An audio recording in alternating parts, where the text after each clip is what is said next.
یہ پہلے گرفتار ہوا، پھر یہ واپس آیا، اس نے پریس کانفرنس بھی کی، اور پھر اس پریس کانفرنس کے کچھ دن بعد دوبارہ اٹھا لیا گیا۔ شاید وہ پریس کانفرنس کروانے والوں کو وہ بات پسند نہیں آئی کہ کم ہوگا یا زیادہ ہوگا۔ بہرحال یہ بھی فیکٹ ہے اور اگریڈ فیکٹ ہے کہ اس دن سے وہ مئی ہی سے دوبارہ سے جو ریاستی ادارے ہیں ان کی حراست میں ہے، اور تقریباً جو ہے وہ کوئی اس کے ساتھ کمیونیکیشن نہیں ہے۔ پانچواں جو فیکٹ ہے وہ یہ ہے، یا پانچواں پوائنٹ یہ ہے کہ عمار کی طبیعت اپنے والد کی گرفتاری کے بعد بگڑی۔ یعنی کہ جو بھی ڈیزیز جو کہا جا رہا ہے کہ اس کو کوئی جان لیوا مرض تھا، اس کا جو آنسٹ ہے، اس کا جو ظاہر ہونا ہے، وہ اس گرفتاری کے بعد ہے۔ گرفتاری سے پہلے اس کے کوئی فیکٹرز جو تھے یا کوئی بھی چیزیں جو تھی، وہ شواہد جو تھے وہ سامنے نہیں تھے، اور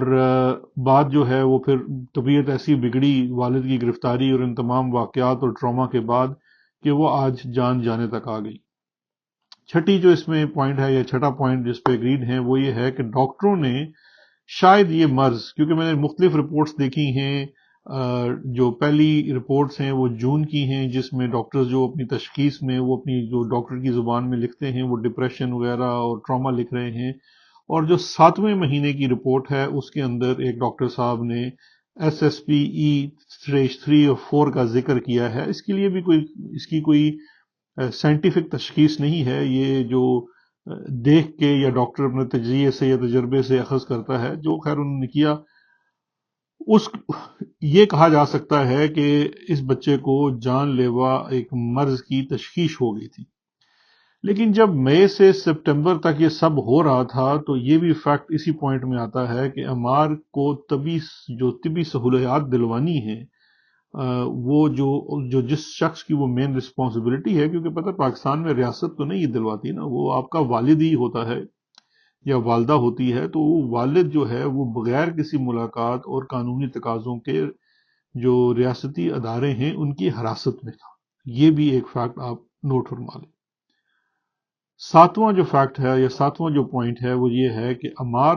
ایک چھوٹا بچہ ہے، کم سن بچہ ہے، 7 یا 8 سال اس کی عمر ہے۔ کچھ ڈاکٹرز نے 7 سال لکھی ہوئی ہے، کچھ نے 8 لکھی ہے، ہم نے کوئی برتھ سرٹیفکیٹ نہیں دیکھا، لیکن جو اس کی میڈیکل ڈاکومنٹس کے اوپر لکھی ہوئی یہ عمر ہے۔ اور جب یہ بچہ، آپ جانتے ہیں کوئی بھی بچہ بیمار ہوتا ہے، چاہے اس کو چھوٹی سی جو موسمی بیماری ہو یا کوئی بھی سخت بیماری ہو،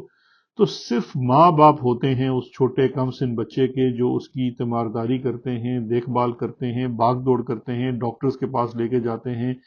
ایک سے بچہ ٹھیک نہیں ہوتا تو دوسرے کے پاس، یعنی کہ لمحہ لمحہ اس بچے کی، ہم سب جو بچوں کے ماں باپ ہیں، ہم اس چیز کو جانتے ہیں کہ چھوٹے بچے جب بیمار ہوتے ہیں تو ان کی دیکھ بھال کیسے کی جاتی ہے، ان کو کیسے ڈاکٹرز،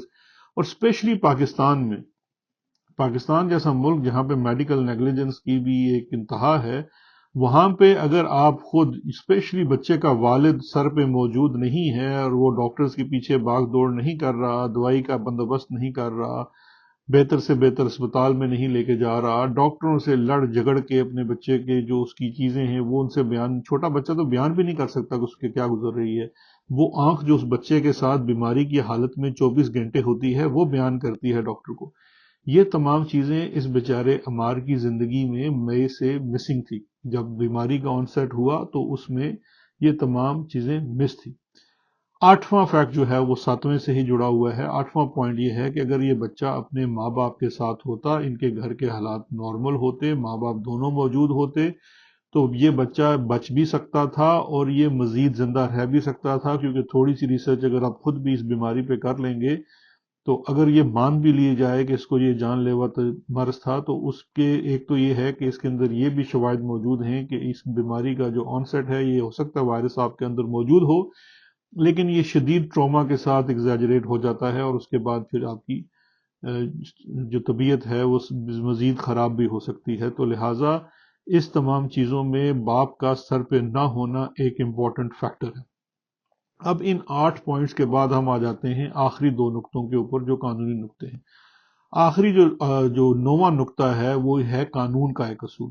اور یہ سب سے امپورٹنٹ پوائنٹ ہے عمار کے مسئلے کو سمجھنے کے لیے اور اس ایشو کو سمجھنے کے لیے کہ کیوں ہم اس میں بار بار یہ بات کر رہے ہیں کہ اس کے ذمہ دار ریاستی ادارے ہیں۔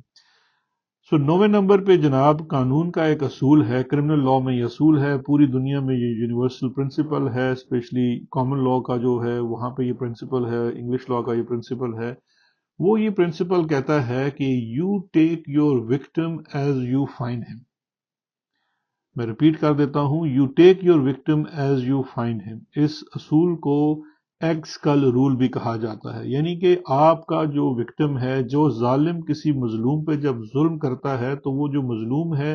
اس کی جو ولنریبلٹیز ہوتی ہیں یا اس کے اندر کوئی بیماری ہے، یا مثال ایکسکل رول اس لیے کہا جاتا ہے کہ آپ کسی کو دھکا دیتے ہیں اور اس کا سر جو ہے وہ کمزور ہے اور دیوار سے لگتا ہے اور اس سے اس کی موت ہو جاتی ہے، تو کل ظلم کرنے والا یہ ڈیفینس نہیں لے سکتا عدالت میں کہ میں تو جی ایسے تھوڑا سا دھکا دیا تھا اور تھوڑے سے دھکے سے کوئی تھوڑا ہی مرتا ہے، یہ تو اس بیچارے کا سر ہی جو تھا وہ ٹھیک نہیں تھا اس لیے یہ مر گیا، تو لہٰذا میرا کوئی قصور نہیں ہے۔ اس سلسلے میں جو صدیوں کا مروجہ قانون ہے، اس کے اندر کیس لا ہے، وہ یہ ہے کہ آپ اس کا ڈیفنس نہیں لے سکتے کیونکہ یہ آپ کی ذمہ داری ہے، بے شک وہ جو کانسیکوینس ہوا ہے، جو نتیجہ نکلا ہے وہ فورسیبل بھی نہ ہو، انفورسیبل ہو، پھر بھی یہ ذمہ داری آپ کی بنتی ہے کیونکہ مین ایکٹ آپ نے کیا ہے۔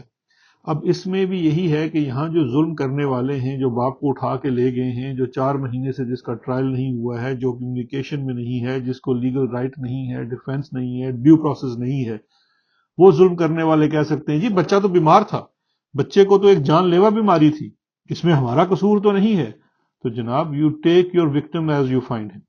اور اسی کے ساتھ جڑا ہے میرا آخری پوائنٹ اس ایشو کے اوپر، وہ 10واں پوائنٹ ہے۔ 10واں پوائنٹ یہ ہے کہ میں یہ بات کرنا چاہ رہا ہوں، اس ساری بات کرنے کا مقصد ہے پاکستان میں 2 بڑے طاقتور لوگوں سے، ایک تو جو چیف آف آرمی سٹاف ہیں جنرل عاصم منیر صاحب، اور دوسرے چیف جسٹس جو 1 دن پہلے یا 2 دن پہلے اتوار کو بنے تھے، آج منگل کا روز ہے،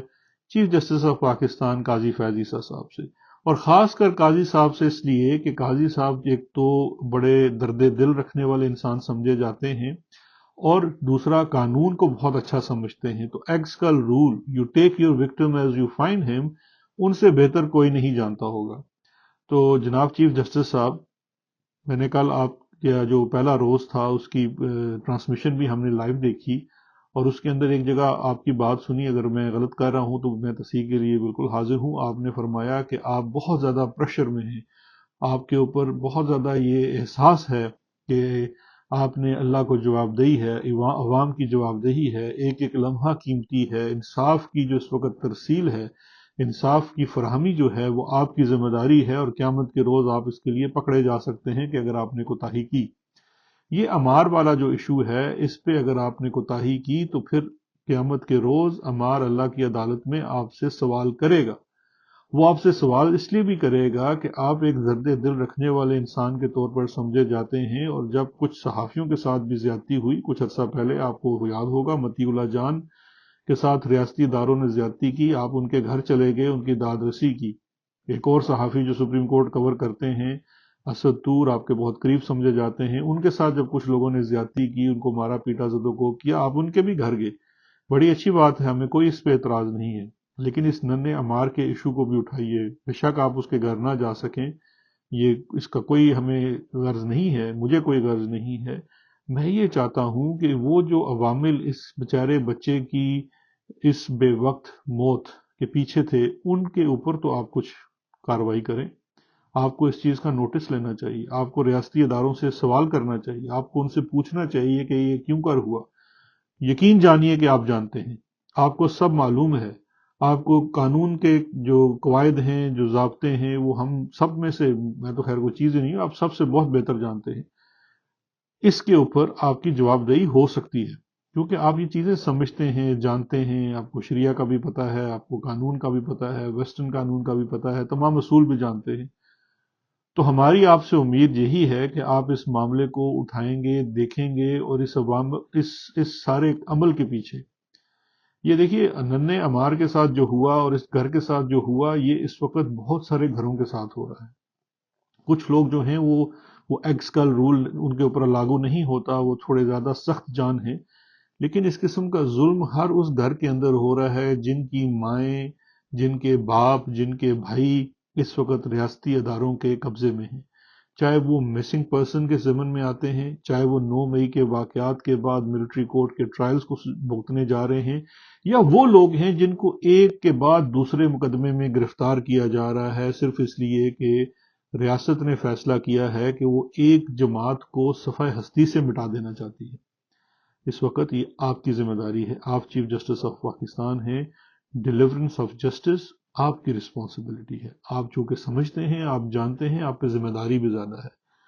ہماری نیک خواہشات آپ کے ساتھ ہیں اور امید کرتے ہیں کہ یہ جو نا امار ہے اس کے ساتھ ہوا ظلم اور زیادتی جو ہے وہ رائے گاہ نہیں جائے گی، اور شاید یہ وہ وجہ بنے گی جہاں پہ آپ اپنی توجہ اس وقت ملک میں جاری ظلم اور جبر کے اوپر جلدی دے سکیں گے۔ اپنا بہت خیال رکھیے گا سب، خدا حافظ، شکریہ۔